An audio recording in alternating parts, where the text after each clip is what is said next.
Hi folks, this is Farid Primani once again with Attack the Spark, and topic for today is based on principle of infinite and finite goals in life, and this is actually being brought up by a very strong author. It's called Simon Sinek. He was one of the lead educators for two companies together called Microsoft and Apple.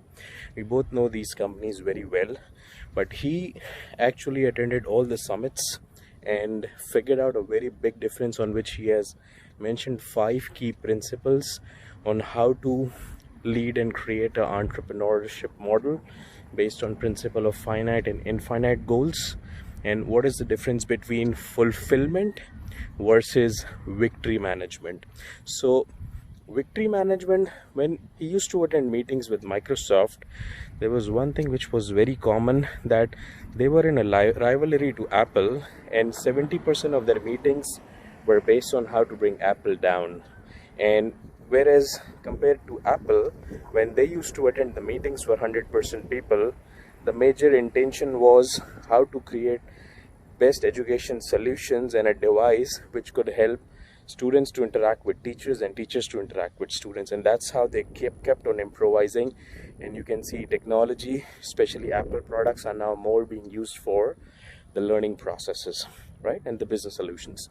So he has discussed 5 key arenas, out of which some of these are how to develop a victory versus fulfillment attitude.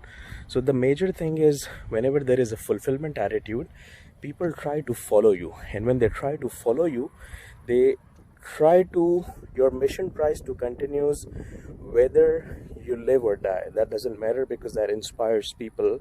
And a big company like Walmart also went so big because their mission was how to create affordable, cost-effective groceries, and that's how they went in the market. And we all know how big is Walmart.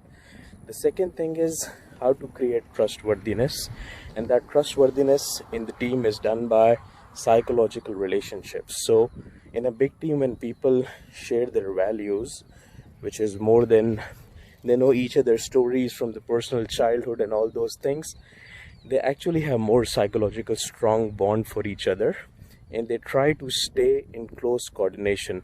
When there is no interface of putting each other down, there is more element of trustworthiness, and that's how company grow and people back up each other. And the third most important thing which was there was creating an existing flexibility. Existing flexibility is something we all would have heard many times with the companies like Nokia, who was one of the leaders in cell phone, but they were not flexible enough, so they did not cope up with the change, and it's nowhere right now. It's the same that happened with Kodak, which was one of the major leading brands in camera industry, but it was replaced by Nikon. The only reason that they did not produce much products out there was due to the technology thing, and that they did not want technology to go out. Versus if you see Tesla these days play with the infinite goal, because they know that they are improving every day and they appreciate competition rather than hiding and seeking. So those days are gone when people used to hide and seek and do those false tactics to bring somebody down. So you have to decide whether you are in a finite game or an infinite game. And finite game versus to the victory model, where one wins and the other loses, while infinite, you are working for a cause. So I hope this motivational talk on the track today helps you to figure out the direction in which you are working. Is that a victory direction or a fulfillment direction? Hope this helps. Take care. This is Farid Primani with Ignite the Spark.